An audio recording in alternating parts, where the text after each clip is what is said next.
వైఎస్ఆర్సీపీ మాజీ శాసనసభ్యులు, జిల్లా సభ్యులు, రాజకీయ నిరుద్యోగులు వీళ్ళంతా కూడా కలిసి ఏమి చేస్తే ఈ ప్రభుత్వానికి వచ్చినటువంటి అభివృద్ధిని చూసి, అదేవిధంగా మా సంక్షేమాలను చూసి ఏదో విధంగా ఒక కార్నర్ చేయాలనేటువంటి ఉద్దేశంతో ఈరోజు యాత్ర పెట్టుకొని ఈరోజు గోర్కల్కి వెళ్ళారు.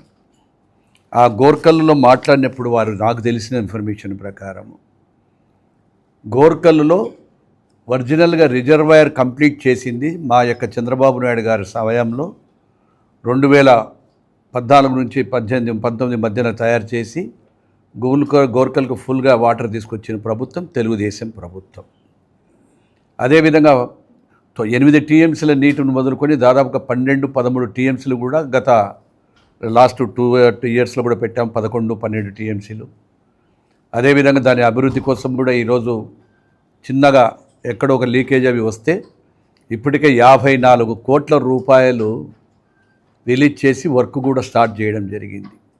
మీకు సిగ్గు మానం ఉంటే అలగనూరు రిజర్వాయర్ పోయి ఎన్ని సంవత్సరాలు అయింది, మీ అయాములో కొట్టుకోపోతే మీరు చేస్తే ఆ యొక్క అలగనూరు ప్రాజెక్టును ఏ రోజన్నా పట్టించుకున్నారా? 3 కోట్లతో పోవాల్సినటువంటి ప్రాజెక్టును మీరు నిర్లక్ష్యం చేస్తే అలగనూరుని ఈరోజు దాదాపుగా 30-40 కోట్లకు పైనగా పెరిగి చాలా వరకు ఖర్చు వస్తూ ఉంది. మరి దీనికి బాధ్యత మీకు కళ్ళు కనపడలేదా? మీకు అలగనూరు రిజర్వాయర్ అప్పుడు ఎవరికి మీకు కళ్ళకు బతికి రాలేదా? ఈరోజు ఏదో ఉన్నాము మేము ప్రతిపక్షంలో బట్టగాల్చి మొహాన పడేయడానికి ఒక టీవీ ఛానల్ ఉంది, ఒక పత్రిక ఉంది అని చెప్పి అలిగేషన్ చేసుకొని ఈరోజు మీరు తిరుగుతూ ఉన్నారు.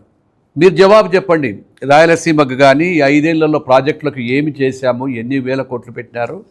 మేము అసెంబ్లీ సాక్షిగా డిబేట్ పెడతాం, రమ్మని ఛాలెంజ్ చేస్తూ ఉన్నాము. మీరు 5 సంవత్సరాలలో ఎంత పెట్టారు?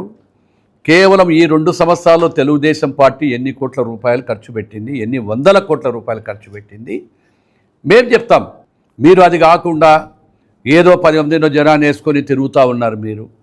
మీరు ఏ రోజైనా ప్రాజెక్టులకు కానీ మీ నాయకుడు కానీ ఏ రోజైనా ఒక్కరోజు కూడా ఆలోచన చేశాడా? 5 ఏళ్ల పాలనలో 12 లక్షల కోట్ల రూపాయలు బడ్జెట్ పెట్టారు వాళ్ళు. బడ్జెట్లేమో 12 లక్షల కోట్ల రూపాయలు. బడ్జెట్ 12 లక్షల కోట్ల రూపాయలు పెడితే కేవలం ఖర్చు పెట్టింది 2,000 కోట్ల రూపాయలు. అది కూడా ఏంటి? డబ్బుల కోసము, లైనింగ్ కోసము, కమిషన్ల కోసము కూడా ఆ రోజు జిఎన్ఎస్ఎస్ మీద అవసరం లేకపోయినా కూడా 1,600 కోట్ల రూపాయలని చెప్పేసి తీసుకుపోయి అదే ప్రజలకు గ్రౌండ్ వాటర్ జనరల్గా ఏమవుతుంది, జిఎన్ఎస్ఎస్ కూడా ఫ్లడ్ వాటర్ అంతా కూడా పోతుంది. దాంట్లో ఫ్లడ్ వాటర్ వచ్చినప్పుడు ఆ 15 రోజులు 20 రోజులు 25 రోజులు నీరు పారితే ఆ ప్రాంతంలో అంతా కూడా గ్రౌండ్ వాటర్ ఇంక్రీజ్ అయ్యి బోర్లై రైతులు సుభిక్షంగా పంటలు వేసుకునేదానికి అవకాశం ఉంటుంది. కేవలం కమిషన్ల కక్కుర్తుబడి లైనింగ్ చేయడము, దానివల్ల కింద కూడా కాంక్రీట్ వేయడం జరిగింది. మరి మీరు కమిషన్లకు చేసి రాయలసీమ రైతులకు అన్యాయం చేశారా? ఈరోజు ఏం చేశారో చూడాలా.